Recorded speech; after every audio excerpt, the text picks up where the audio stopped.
Hello guys, कैसे हैं आप। Welcome back to literature information. आज के लेक्चर में हम लोग डिस्कशन करेंगे वर्ल्ड लिटरेचर के ऊपर और हम बात करेंगे पैब्लो नेरूदा के ऊपर। ये हमारे राइटर हैं और इनकी आज हम पोइम पढ़ेंगे अमेरिका। इस पर डिस्कशन करेंगे, इनके बायोग्राफी के ऊपर डिस्कशन करेंगे, इनकी राइटिंग स्टाइल पर डिस्कशन करेंगे। और वैसे तो आप लोगों ने थंबनेल देख लिया होगा कि मैं किस किस बारे में आज डिस्कशन करूँगी। तो स्टार्ट करते हैं टाइम ज़ाया किए बगैर। फर्स्ट ऑफ ऑल हम लोग देख लेते हैं अपने राइटर की बायोग्राफी को और इनके राइटिंग स्टाइल को। तो सबसे पहले मैं आप लोगों को बता दूं कि ये इनका रियल नेम है और ये मैं गलत प्रोनाउंस नहीं करना चाहती, काफ़ी बड़ा नेम है इनका। तो as a paper point of view आप लोगों के लिए इम्पोर्टेंट है कि इनका रियल नेम पता हो, क्योंकि एमसीक्यूज़ के अंदर पूछा जा सकता है, तो इसलिए मैंने यहाँ मेंशन कर दिया। सेकंड हम लोग देखेंगे कि हमारे पोइट जो हैं ये रेवोल्यूशनरी पोइट हैं और इसका मैंने आपको बार बार बताया है क्रिटिकल थ्योरी के लेक्चर्स के अंदर कि रेवोल्यूशनरी पोइट कौन होता है या रेवोल्यूशनरी राइटर कौन होता है। ऐसा राइटर या ऐसा पोइट जो अपनी राइटिंग से इनकलाब ले आए, चेंज ले आए, ठीक है। उसके अलावा हम लोग बात कर लेते हैं कि पैब्लो नेरूदा ने एक लाइन लिखी कि he gathers up earth, rain and fruit. तो इस लाइन से हम लोगों को क्या पता चलता है कि इन्होंने अपनी राइटिंग के अंदर तमाम चीज़ों को गैदर करके लिखा है। मतलब हम लोगों को इनकी राइटिंग के अंदर हर चीज़ मिलेगी। ये अपनी राइटिंग के अंदर, अपनी पोइट्री के अंदर हर चीज़ से रिलेट कर कर चीज़ों को दिखाते हैं, ठीक है। ये हम लोगों को आज की पोइम पढ़ने के बाद भी पता चलेगा। उसके अलावा हम लोग देख लेते हैं कि हम लोगों को इनकी पोइट्री के अंदर अर्बन लाइफ और रूरल लाइफ, इन दोनों का जिक्र मिलेगा। मतलब देहाती और शहरी दोनों ज़िंदगियाँ, ये देहाती और ये शहरी, ठीक है। इसके अंदर भी कंफ्यूज नहीं होना, और मुझे उम्मीद है बहुत से लोग कंफ्यूज हो जाते हैं इसके अंदर। उसके अलावा हम लोग देखेंगे कि लॉयल टू हिज पीपल, ये जो थे हमारे राइटर, ये अपने लोगों के साथ, नेटिव पीपल के साथ बहुत ज़्यादा लॉयल थे और पैट्रियोटिज़म भी इनके अंदर दिखेगा। उसके अलावा हम लोगों को दिखेगा कि ही आइडियलाइज वॉल्ट विटमैन, इनका इनके ऊपर बहुत बड़ा इन्फ्लुएंस था। उसके अलावा हम लोगों को दिखेगा कि इनकी राइटिंग के अंदर he love the energy of cities, इनको ये चीज़ भी हम लोगों को दिखेगी इनकी राइटिंग के अंदर। उसके अलावा अगर मैं आप लोगों को बताऊं तो इन्होंने काफ़ी वॉल्यूम ऑफ पोइट्री लिखे, आर्टिकल्स लिखे, स्पीचेस दी, इनका नावल भी है, प्ले भी है, और इन्होंने काफ़ी राइटिंग्स जो थी, पोइट्री हो गई, नावल हो गया, इस चीज़ की ट्रांसलेशन भी की है। और उनके अंदर जिन राइटर को इन्होंने ट्रांसलेट किया है उनमें हम लोगों के टॉप के ऊपर आ रहे हैं शेक्सपियर भी शामिल थे। उनकी जो रोमियो और जूलियट थे ना, उनको इन्होंने ट्रांसलेट किया था। उसके अलावा अगर हम लोग देखें तो इन्होंने अपनी पोइट्री के अंदर ग्रीन इंक का यूज़ किया है, जिसका मतलब क्या है कि ये होप को सिग्निफाई कर रहे हैं, ठीक है। उसके अलावा अगर अब हम लोग थोड़ी सी इनकी बायोग्राफी देख लें, क्योंकि ये तो सारा हम लोगों ने इनका राइटिंग स्टाइल चेक कर लिया है। बायोग्राफी अगर हम लोग देखें तो ये 19 जुलाई को पैदा हुए, 1904 को। और उसके अलावा फिर हम लोगों को पता चलता है कि ये नाम लिखा हुआ है ना, ये लास्ट नाम, ये इस नाम से इनको बुलाया जाता था। और इनकी पोइट्री के अंदर या इनकी राइटिंग के अंदर स्टार्टिंग का जो इनका काम था उसके अंदर हम लोगों को इसी के बारे में ज़िक्र मिलेगा, ठीक है। उसके अलावा अगर हम लोग इनकी रिहाइश देखें तो ये माउंटेन्स के अंदर पले बड़े, ठीक है। और इनको रीडिंग का बहुत ज़्यादा शौक़ था, आर्टिकल्स लिखने का बहुत ज़्यादा शौक़ था, लेकिन इनके फादर ने इनको इजाज़त नहीं दी। तो ये लाइब्रेरी के अंदर पढ़ते रहते थे और वहीं से इनका इन्फ्लुएंस हुआ। वाल्ट विटमैन और 3-4 इसी तरह के और लोग थे, उनका इन्फ्लुएंस इनके ऊपर हो गया, ठीक है। और ये आइडियलाइज़ करने लग गए उनको। तो वहाँ से इनको शौक़ पैदा हुआ कि मैं भी आर्टिकल्स लिखूँ, मैं भी पोइम्स लिखूँ। तो इनके फादर ने तो इजाज़त दी नहीं, तो इन्होंने क्या किया, लोकल न्यूज़पेपर के अंदर इन्होंने पब्लिश करने लग गए अपने आर्टिकल्स पब्लिश करने के बाद इन्होंने फिर पब्लिश करने शुरू कर दी अपनी पोइम्स। और पोइम्स के एंड पर ये इन्होंने नाम लिखना शुरू कर दिया पैब्लो नेरूदा। वो क्यों? क्योंकि ये अपने फादर के सामने नहीं आना चाहते थे कि मैंने ये काम शुरू कर दिया उनकी इजाज़त के बगैर, क्योंकि जब इजाज़त ली थी तब तो इनके फादर ने इजाज़त दी नहीं थी। तो इन्होंने उनको बताए बगैर ये काम शुरू कर दिया था। और फर्स्ट टाइम जो इन्होंने बुक लिखी थी वो ये थी, इसका नाम ये था, और वैसे इसको ये कहा जाता है द बुक ऑफ ट्वाइलाइट। उसके अलावा अगर मैं आप लोगों को बताऊं कि इन्होंने जो अपना फर्स्ट टाइम इन्होंने जो पब्लिश करवाई थी ये बुक, ये 23 ईयर्स ओल्ड थे, ठीक है। उसके अलावा अगर मैं आपको बताऊं पैब्लो नेरूदा इन्होंने अपना नाम क्यों लिखा था, क्योंकि इनका नाम तो ये था, कहीं पे भी यहाँ पर पैब्लो नेरूदा कुछ भी हम लोगों को साइन नहीं दिख रहा। तो पैब्लो नेरूदा क्रिटिक्स के अकॉर्डिंग इन्होंने 2 राइटर्स को मिक्स किया है और किसी का एंड नेम उठाया, किसी का फर्स्ट नेम उठाया, इस तरह जोड़ के इन्होंने पैब्लो नेरूदा अपना नाम बना लिया, ठीक है। अक्टूबर के अंदर इनको नोबेल प्राइज़ मिला था 1971 अक्टूबर, नोबेल प्राइज़ इन लिटरेचर। अब हम लोगों ने ये सारी बात कर ली राइटर के बारे में, राइटिंग स्टाइल पे भी बात कर ली, बायोग्राफी पे भी बात कर ली। नेक्स्ट अब हम लोग पोएम के ऊपर बात कर लेते हैं कि इसका इंट्रोडक्शन देख लेते हैं कि हमारे पोएम के अंदर बात क्या हुई है, उसका पॉइंट क्या है और ऑल दैट। पोएम पर अगर हम लोग बात करें तो सबसे पहले थोड़ा सा इंट्रोडक्शन देख लेते हैं। जो हमारी पोएम है एमर अमेरिका, इसका जो दूसरा नाम है वो है लव अमेरिका। ठीक है, इसको हम लोग ये भी कह सकते हैं माई लव, या अमेरिका मतलब लैंड के बारे में है। उन्होंने अपना लैंड के बारे में जो लव था वो शो करवाया। और ये हमारी पोएम पब्लिश हुई है कैंटो जर्नल के अंदर। ठीक है, कैंटो जर्नल क्या है? ये पोएम ऑफ कलेक्शंस था स्पेनिश के अंदर। कैंटो जनरल का मीनिंग है जनरल सॉन्ग, और कैंटो का मतलब है सब डिवीजन ऑफ पोएम्स या sub section of an epic. मतलब पोइट्री में कैंटो का मतलब होता है कि आप एक लॉन्ग नैरेटिव पोएम की सब डिवीजन कर दो, एक तरह की एपिक। ठीक है, 15 सेक्शंस थे इसके, 231 पोएम्स थी इसमें और मोर देन 15,000 लाइन्स थी इसकी, और 2 वॉल्यूम्स के अंदर ये पब्लिश हुई थी तमाम पोएम्स, और तमाम पोएम्स आपस में इंटरलिंक थी। ठीक है, आप लोग कह सकते हैं कि overall may be called epic. According to Latin America, canto journal जो था उनके लिए as a Bible of Latin थी। ठीक है, लॉन्ग नरेटिव पोएम है ये, और इस लॉन्ग नरेटिव पोएम को अगर हम लोग एपिक भी कहें तो गलत नहीं होगा। आगे क्रिटिकल एनालिसिस करते हुए मैं आप लोगों को बताऊंगी, ये क्रिटिक भी है इसके ऊपर एपिक के बारे में, वो मैं आगे डिस्कस करती हूँ। उसके अलावा ये फ़र्स्ट टाइम मैक्सिको में पब्लिश हुई थी। अब अगर हम लोग थोड़ी सी इसकी हिस्ट्री के ऊपर बात कर लें तो आपने अभी तक लिटरेचर काफ़ी पढ़ लिया होगा, तो आपको यही लगता होगा, यही पता चला होगा कि अमेरिका या यूरोपियन पीपल, इन लोगों ने इम्पेरियलाइज या कॉलोनाइज किया था सबको। लेकिन आज आप लोगों को पता चलेगा कि जो हमारा अमेरिका है ये ख़ुद भी एक कॉलोनी रह चुका है, और आज हम इसी के ऊपर बात करेंगे। स्पेनिश पीपल थे या ग्रेट ब्रिटेन थे, इन लोगों ने आकर कब्ज़ा कर लिया था अमेरिका पर, और तब बना था अमेरिका एक कॉलोनी। और हमें पता है कि जब हम पर आकर कोई रूल करना शुरू कर दे तो फिर कैसे हालात पैदा होते हैं, लिटरेचर के अंदर हम लोगों ने काफ़ी पढ़ा है। तो अमेरिका के साथ भी यही हुआ, इनका लाइफस्टाइल चेंज हो गया, इनकी गवर्नमेंट चेंज हो गई, एक्सप्लोटेशन हुई, डिस्ट्रक्शन हुई।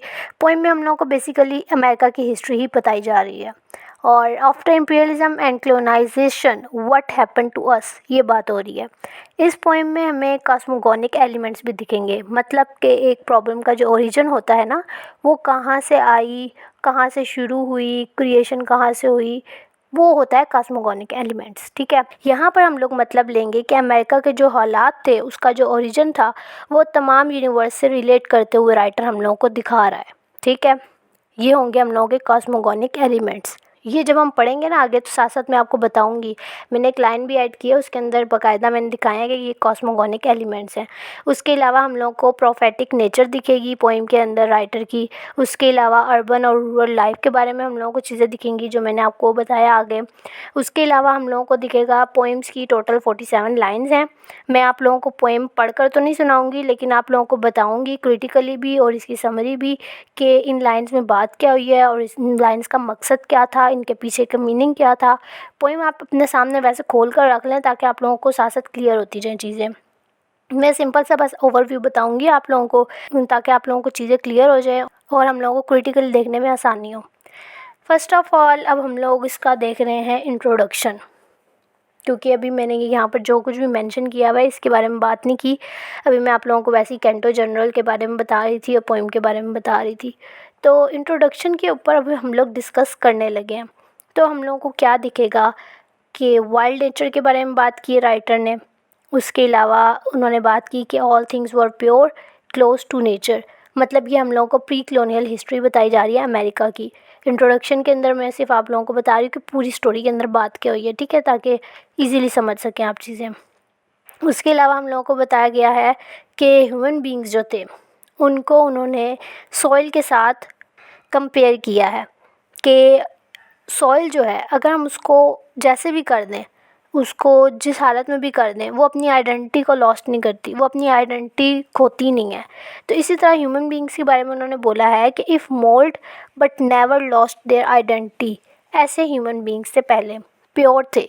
राइटर ने सोइल से कंपेयर किया ह्यूमन बींग्स को कि human beings they are pure, never lost their identity, लेकिन after imperialism they lost their identity.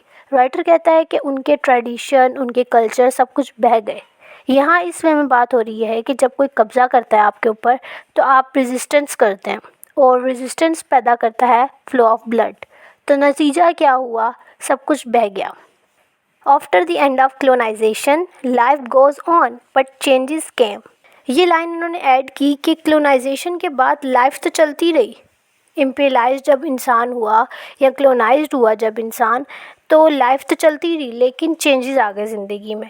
उसके बाद हम लोगों को पोइम के अंदर वर्ड दिखेगा एक लैम्प, जिसको सिंबलाइज किया है ह्यूमन के साथ। फिर उन्होंने हम लोगों को ये भी बताया कि people adopt there lifestyle like imperialist. उनकी इस अडॉप्टेशन की वजह से तमाम चीज़ें चेंज हो गई, उनका पूरा का पूरा लाइफस्टाइल बदल गया। Then he talked about hope which indicate revolution. वो कहते हैं we left our pure things and adopt new lifestyle but revolution came. वो अपनी लैंड को एड्रेस करते हैं। वो कहते हैं अमेरिका इज़ अननेम्ड। फिर लास्ट पर ख़ुद को रिलेट करते हैं एंसेस्टर्स के साथ। कहते हैं वो इतने ज़्यादा उसके साथ एसोसिएटेड हैं कि अगर वो अपनी कंट्री के कप के अंदर चाय वगैरह पिएं या कुछ ड्रिंक भी करें तो वो कप जो है वो भी उनको रिमाइंड करवाता है अपने लैंड के बारे में। अब अगर हम लोग देखें तो कैंटो जर्नल जो था ये 1950 में पब्लिश हुआ, ठीक है। इस वक्त हमारे राइटर जो थे वो सोवियत यूनियन और चाइना में घूम रहे थे और इटली जानने की कोशिशों में थे। इस पोइम में अगर हम लोग फर्स्ट पॉइंट अगर हम लोग देखें तो हम लोगों को इसके अंदर दिखेगा बहुत ज़्यादा इन्होंने सिंबॉलिक और मेटाफोरिकल हिस्ट्री के बारे में बात की है। उसके अलावा लैटिन अमेरिका की जो हिस्ट्री थी ये हमारे पास पहुंची है एपिक पोइट्री के स्टाइल के अंदर। सेकंड हम लोगों को पॉइंट ये मिलता है कि लैटिन अमेरिका के लोग इस पोइम को, इस कैंटो जर्नल को एज ए बाइबल लेते हैं। उसके अलावा इसको एज ए ग्रेट हाइम भी लेते हैं इन बोथ पर्सपेक्टिव, कि अगर हम लोग लैटिन अमेरिका के लोग हैं तो हम इसको दो चीज़ों के तौर पर ले रहे हैं, एज ए बाइबल भी ले रहे हैं और एज ए हाइम भी ले रहे हैं। हाइम का मतलब क्या होता है, किसी ऐसी पोइम या सॉन्ग को कहते हैं जिसमें खुदा की तारीफ़ हो रही हो। एक तरफ लैटिन अमेरिका के लिए ये कैंटो बाइबल है, दूसरी तरफ हाइम है और सब के लिए, सबसे मुराद सब लोग, अच्छे और बुरे दोनों लोग, ठीक है। नेक्स्ट पॉइंट हम लोगों को ये मिलता है कि इसमें राइटर ने आइडेंटिटी की इम्पोर्टेंस की बात की है कि इंसान ने अपनी असल आइडेंटिटी खो दी है। इसके अलावा हम लोगों को पॉलिटिकल, सोशल और इकोनॉमिक एक्सप्लॉयटेशन का जिक्र मिलेगा। इसके अलावा हम लोगों को दिखेगा पहले तो pre colonial time period writer दिखाएगा हम लोगों को, फिर दिखाएगा स्पेनिश कन्क्वेस्ट और उसके अंदर इमेजरी यूज़ करेंगे राइटर जियोग्राफिकली, मतलब कॉस्मोगोनिक एलिमेंट्स।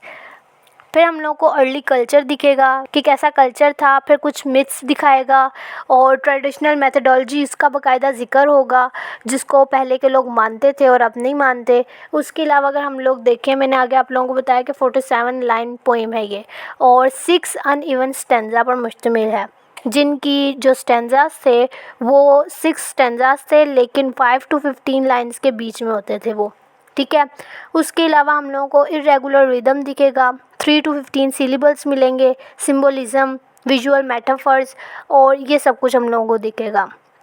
एमआर अमेरिका के बारे में हम लोगों को ये भी पॉइंट मिलता है क्रिटिक्स के अकॉर्डिंग, जिस तरह होती है ना रेसलिंग, एक रिंग के अंदर 3-4 बॉक्सर होते हैं या 2 बॉक्सर्स होते हैं, वो आपस में बॉक्सिंग कर रहे होते हैं। तो ये पोइम जो है सिमिलरली फर्स्ट पंच है अगेंस्ट कॉलोनियल इम्पीरियलिज्म। रीडर को दिखेगा इसमें pure America, pure land, pure soil, pure people. Canto journal जो है, जिसको जर्नल सॉन्ग भी ट्रांसलेट कर सकते हैं, इसमें आप लोगों ने कंफ्यूज नहीं होना। इसके अंदर नेरूडा ने क्या बताया अपनी लैंड के बारे में कि सब कुछ बहुत ज़्यादा प्योर था, नेचुरल था। एक लाइन भी इन्होंने बोली थी कि man was earth, earthen was. ये वो लाइन है जिसके अंदर मैंने जियोग्राफिकली आप लोगों को एलिमेंट्स दिखाने थे, जिसमें कॉस्मोगोनिक एलिमेंट्स थे। ये वो है कि मैन को वो अर्थ बता रहे हैं। इसी तरह की चीज़ें इसके अंदर हम लोगों को पोइम के अंदर दिखेंगी। पोइम अगर आप लोग पढ़ें एक दफ़ा तो उसके अंदर इसी तरह की चीज़ें उन्होंने यूज़ की होंगी, रूट, प्लांट, रिवर, इस तरह की चीज़ें। तो ये सारे कॉस्मोगोनिक एलिमेंट्स हैं, ठीक है। उसके अलावा यूरोपियन को उन्होंने वाइल्ड रोज़ कहा है। लाइन देखें कि a red drop fell on the thickness. Europeans की इनजस्टिस का बताया कि ब्लड शेड हुआ, डिस्ट्रक्शन हुई, एक्सप्लॉयटेशन हुई, उसका जिक्र है यहाँ पर, ठीक है।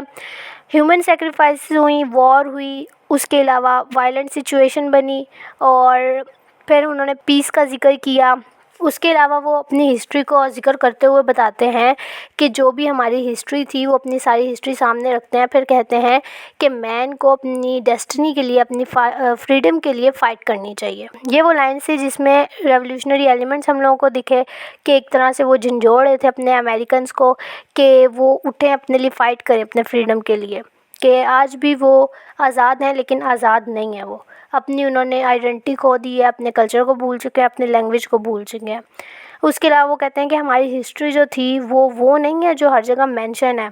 जो हमारी हिस्ट्री वो है जो रिच इन कल्चर्स थी, जिसमें प्योर लैंग्वेज थी और जिसमें हम लोगों का कल्चर था। ये एमर अमेरिका पोइम जो है, present historical culture and political evolution. Pablo Neruda की पोइम अगर हम लोग देखें तो ये फेमस है the poetry of resistance and revolution के नाम से, और वो पॉइंट्स हम लोगों को भी दिखेंगे। क्रिटिकली इसके अंदर मैंने आपको बताया था कि एपिक के ऊपर इनकी बात हुई है, तो ये पॉइंट हम लोग ऐड कर सकते हैं इसके अंदर कि कैंटो जनरल जो है देखा जाए तो एपिक है, सबसेक्शन ऑफ नैरेटिव पोइम है, लेकिन it does not satisfy the formal constraints of narrative epic.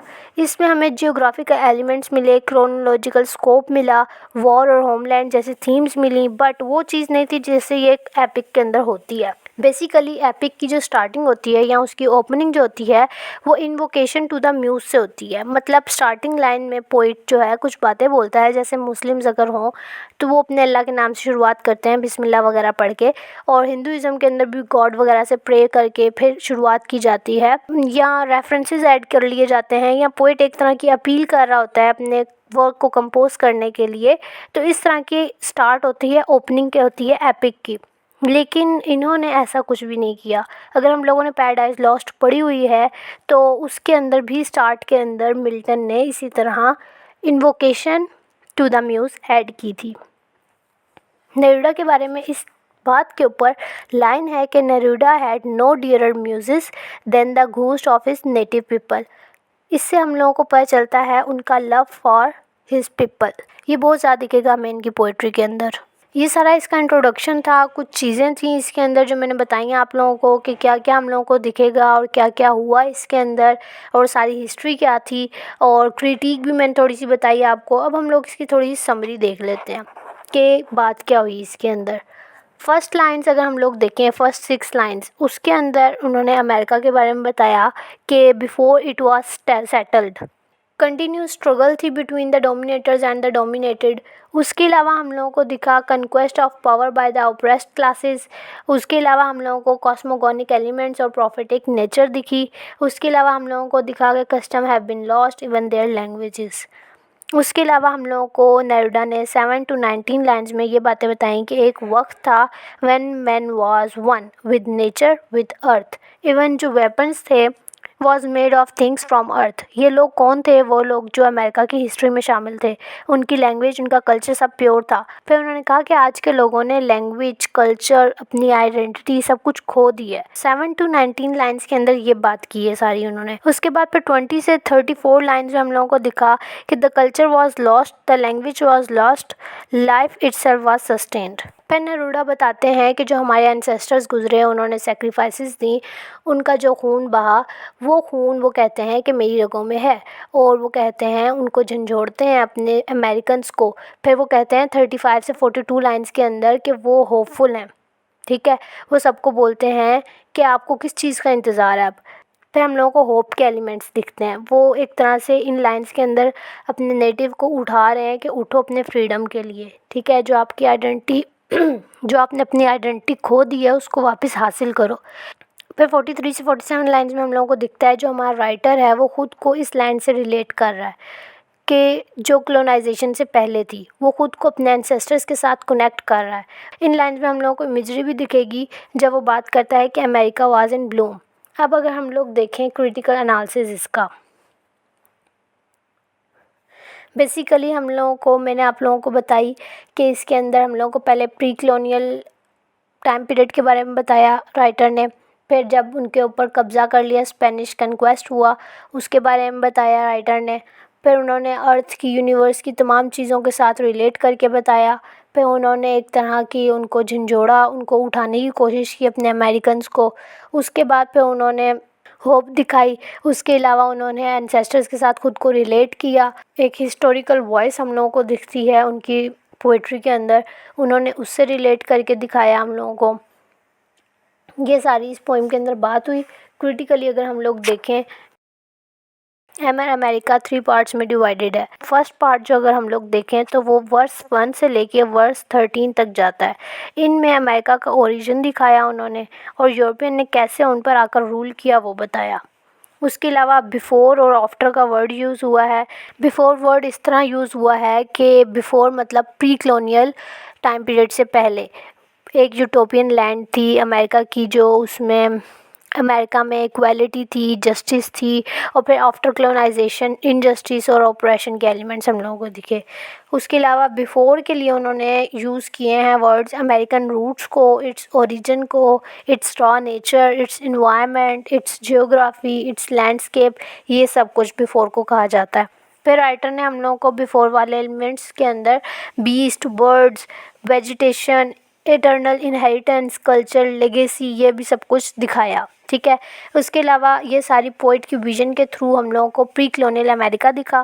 फिर हम लोगों को आफ्टर कॉलोनाइजेशन दिखी सिचुएशन, उनके अंदर दिखाया कि अर्थ की ब्यूटी जो है वो डिस्ट्रॉय हो चुकी है, उनका कल्चर डार्क हो चुका है।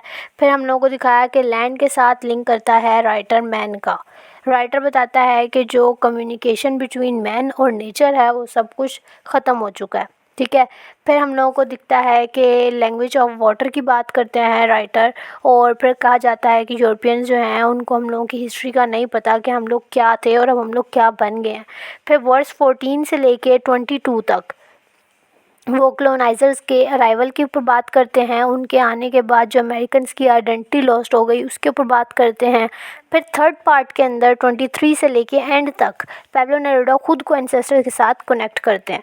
वो कहते हैं कि I am here to tell you the story. ऐसा लगता है कि स्पीकर जो है वो हिस्टोरिकल वॉइस जो है उसको अडॉप्ट कर रहा है। जो लाइंस है ना जिसमें कॉपर और न्यूप्टल प्लांट इसका जिक्र आया है, मदर फादर वाली लाइंस, उसमें राइटर बता रहा है ओरिजिनल पीपल के बारे में, जो अमेरिका के ओरिजिनल पीपल थे।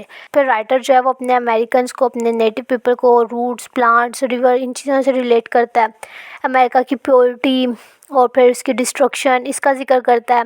रिवर को उन्होंने इस तरीके से रेफ़र किया जिस तरह वो वेन्स हैं। वो कहते हैं अमेरिका की लैंड रिवर जैसी हैं जो रीडर को अलाइव फील करवाती हैं। Basically this poem is all about कि मैन और लैंड का, मैन और नेचर का आपस में कितना स्ट्रॉन्ग कनेक्शन था और अब वैसा कनेक्शन नहीं है। अर्थ को मदर कहा कि इंसान आज का सर्वाइव ही नहीं कर पा रहा है इस चीज़ पर, इस लैंड पर जो उनकी मदर अर्थ ने उनको दी। जिन लोगों का जिक्र राइटर ने किया वो कौन लोग थे? नॉर्दर्न साउथ अमेरिकन्स थे। कि ये लोग जो हैं इनका कल्चर, इनका लैंग्वेज, इनकी आइडेंटिटी, ये इन सब की लॉस्ट हो चुकी है। नेरुदा के नज़दीक ये इनजस्टिस है कि लैंग्वेज भी वो लोग अपनी भूल चुके हैं और इंसान जो है वो अपने एंसेस्टर के कल्चर को भूल कर कॉलोनियल पावर के कल्चर को अडॉप्ट कर रहा है। इन रिज़ल्ट वो एक हाइब्रिड बन गया है, ना अपना कल्चर पता है उसको, ना दूसरों का कल्चर पता है जो अडॉप्ट किया हुआ है, और इन दी एंड अपनी उसने आइडेंटिटी खुद ही तबाह कर ली है। उसको पता ही नहीं है मैं हूँ कौन, मैं किस कैटेगरी में फॉल कर रहा हूँ। जितना भी अभी तक हम लोगों ने लिटरेचर पढ़ा इस सब में हम लोगों ने मॉडर्न मैन के बारे में पढ़ा। मॉडर्न मैन की बिल्कुल आज यही हालत है, यही कंडीशन है, और इसके अंदर मॉडर्न मैन का जिक्र है कि उसने अपना रियल कल्चर, रियल लैंग्वेज सब कुछ छोड़ दिया है और सुपीरियर बनने की कोशिश में कि सोसाइटी मुझे एक्सेप्ट कर ले किसी तरीके से, दूसरे के कल्चर को फॉलो करना शुरू कर दिया है। इन दी एंड अपनी उसने खुद की पहचान खो दी है। पोइम पढ़ने के बाद हमें जो मॉरल लेसन मिलता है वो यही लेसन मिल रहा है। नेक्स्ट अब हम लोग इसकी थीम्स को देख लेते हैं। थीम्स हम लोगों को टाइम की मिली, डिस्ट्रक्शन की मिली, लॉनलीनेस की मिली, आइसोलेशन की मिली, communism, operation, betrayal, suffering, struggle, sacrifice, counter culture, multiple identities, ये तमाम मिल रही हैं। हम लोगों ने पोइम को डिस्कस किया, क्रिटिकली भी देखा, समरी भी देखी, इंट्रोडक्शन भी देखा, और सब के अंदर हम लोगों ने यही देखा कि इस तरह पोइम है, इस तरह उसके अंदर बात हुई है, कैसे कॉलोनियल पावर आई, उन लोगों ने आके रूल किया, कॉलोनियल पावर के आने से पहले कैसा सीन था और फिर जाने के बाद क्या सीन है। सिंपल सी पोइम है। हम लोगों ने कॉलोनाइजेशन और इम्पीरियलिज़म ये सारी चीज़ें पढ़ी हुई हैं, तो हम लोगों के लिए मुश्किल नहीं है ये पोइम। और बार बार एक ही बात की हुई है राइटर ने, तो इतनी मुश्किल नहीं है। और थीम जो है वो आप लोगों को नाम के साथ ही पता चल रहा होगा कि कहाँ पर हम लोगों ने किस चीज़ को रिलेट करके बताना है पोइम के साथ। और ये तमाम थीम्स हम लोगों को मिल रही हैं। होप सो आप लोगों को लेक्चर की समझ आई होगी। नेक्स्ट लेक्चर हम लोग डिस्कस करेंगे द हैंगमैन को, पैब्लो नेरूदा का ही है, वो भी पोइम है। उम्मीद करती हूँ आपको लेक्चर की समझ आई होगी। वीडियो पसंद आई हो तो वीडियो को लाइक करें, शेयर करें और चैनल को सब्सक्राइब करना मत भूलिएगा। मिलते हैं नेक्स्ट लेक्चर के अंदर। अल्लाह हाफिज़।